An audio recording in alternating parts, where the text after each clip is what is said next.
Selamat pagi dan shalom.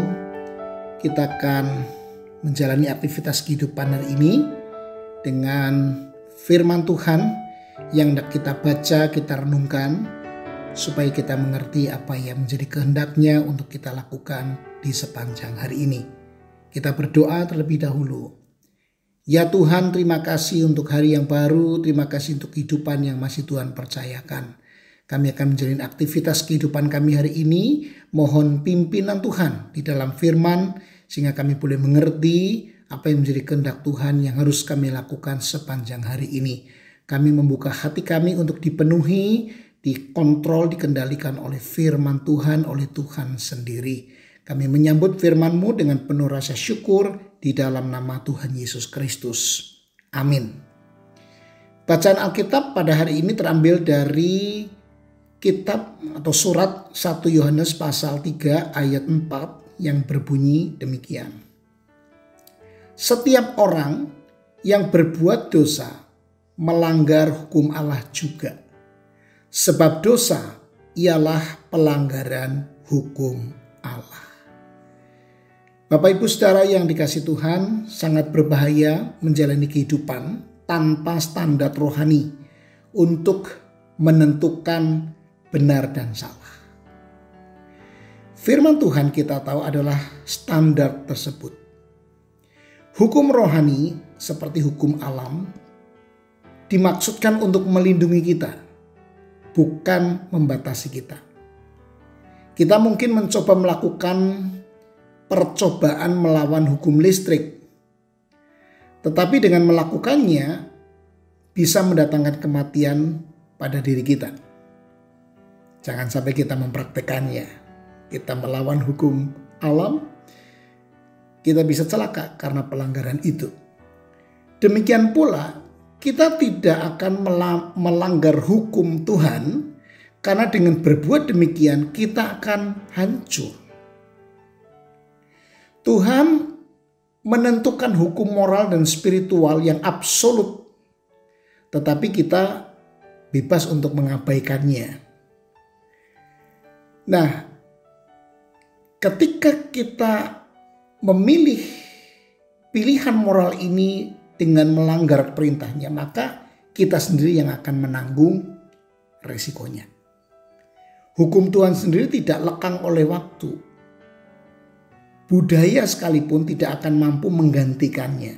Jadi budaya apapun tidak akan pernah menggantikan hukum Tuhan. Situasi tidak bisa membatalkannya. Karena hukum Tuhan itu kekal. Dan hukum Tuhan akan menyelamatkan kita dari kematian jika kita menaatinya. Hanya jika kita menaatinya. Bapak Ibu Saudara, kita mungkin merasa hukum Tuhan membatasi dan mengikat kita. Kita bisa merasakan seperti itu. Tetapi sesungguhnya firman Tuhan itu bertujuan melindungi kita dari kematian. Itu kita bisa temukan di Roma 6 ayat 23. Di mana dosa itu akan mendatangkan maut. Kan itu ketika kita melakukan firman-Nya, menuruti firman-Nya, sebetulnya kita terhindar dari celaka pada diri kita. Contohnya, ketika Tuhan mengatakan jangan melakukan perzinahan, tidak boleh berzina. Itu karena Tuhan ingin kita mengalami sukacita yang penuh dari sebuah relasi pernikahan.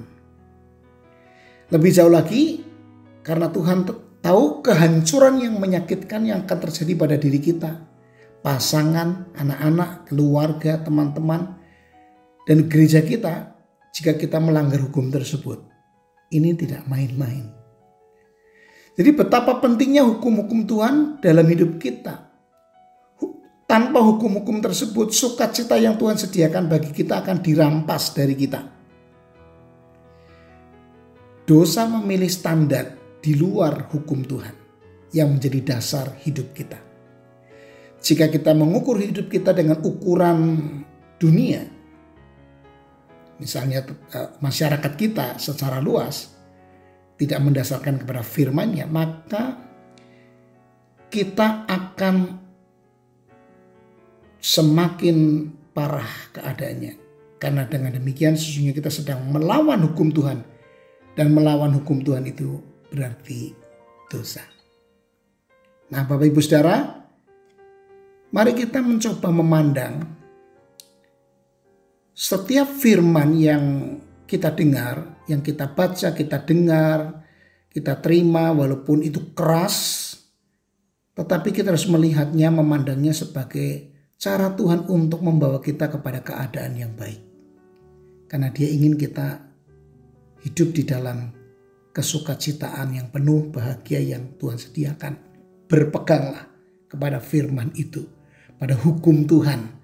Hukum itu tidak membatasi kita. Hukum itu justru ingin membebaskan kita dari akibat-akibat yang ditimbulkan dari pelanggaran-pelanggaran yang akan melukai diri kita sendiri, mencelakai diri kita sendiri. Semoga hari ini kita menjalani hidup dengan berpegang kepada firman Tuhan dan kita memandangnya sebagai cara kita untuk bahagia, untuk kita berada di dalam jalan Tuhan dan akan membawa kita kepada kebahagiaan. Mari kita berdoa. Tuhan, ampuni kami kalau kami melanggar hukum-hukum-Mu yang ada tertulis di dalam Alkitab. Kami seringkali jatuh dan melanggarnya. Tapi hari ini kami ingin memandangnya sebagai cara Tuhan yang begitu baik untuk kami berada di jalan yang benar dan mengalami sukacita yang penuh. Termasuk di dalam keluarga. Tatkala kami sebagai suami, istri, anak-anak memegang firman, melakukan firman di dalam kehidupan kami tahu hidup keluarga kami akan baik-baik saja dan penuh dengan kesejahteraan. Kami berdoa untuk mereka yang sedang bergumul di dalam keluarga, masalah-masalah keluarga. Tolong supaya mereka kembali kepada prinsip firman, memegang firman Tuhan sehingga mereka berbahagia. Terima kasih Tuhan, inilah doa kami. Kami berdoa kepadamu, memohonkan berkat Tuhan di dalam nama Tuhan Yesus. Amin.